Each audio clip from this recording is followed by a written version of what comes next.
অসম এৰিবলৈ সাজু হৈছে ডিজিপি জিপি সিং চলিত মাহতে অসম আৰক্ষীৰ সঞ্চালক প্ৰধানৰ দায়িত্ব এৰাৰ সম্ভাৱনা আৰু চিআৰপিএফৰ সঞ্চালক হিচাপে যোগদান কৰিব পাৰে বুলি জানিব পৰা গৈছে জিপি সিঙে আইপিএছ হৰমিত সিং ৰাজ্যৰ পৰৱৰ্তী ডিজিপি হোৱাৰ পূৰ্ণ সম্ভাৱনা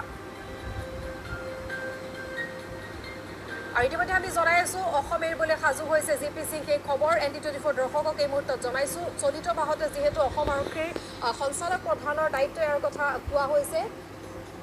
আৰু চলিত মাহতে অসম আৰক্ষীৰ সঞ্চালক প্ৰধানৰ দায়িত্ব এৰাৰ সম্ভাৱনা বুলি ইতিমধ্যে কৈছে আৰু তেওঁ অসম এৰিবলৈ সাজু হৈছে বুলি জানিব পৰা গৈছে চলিত মাহতে অসম আৰক্ষীৰ সঞ্চালক প্ৰধানৰ দায়িত্ব এৰাৰ সম্ভাৱনা তাৰ সমান্তৰালভাৱে চিআৰপিএফৰ সঞ্চালক হিচাপে যোগদান কৰিব পাৰে বুলি আন এক খবৰ আহিছে লগতে আইপিএছ হৰমিত সিং ৰাজ্যৰ পৰৱৰ্তী ডিজিপি হোৱাৰ পূৰ্ণ সম্ভাৱনা বৰ্তমান যেহেতু অসম আৰক্ষীৰ বিশেষ সঞ্চালকৰ দায়িত্বত আছে হৰমিত সিং গতিকে তাৰ পিছতে আৰক্ষীৰ বিশেষ সঞ্চালকৰ দায়িত্বত আছে হৰমিত সিং আৰু সেই খবৰ আহিছে একেলগে কেইবাটাও খবৰ অসম এৰিবলৈ জিপি সিং সাজু হোৱাৰ সমান্তৰালভাৱে হৰমিত সিং সন্দৰ্ভত এই খবৰ আহিছে পৰৱৰ্তী ডিজিপি হোৱাৰ সম্ভাৱনাৰ কথা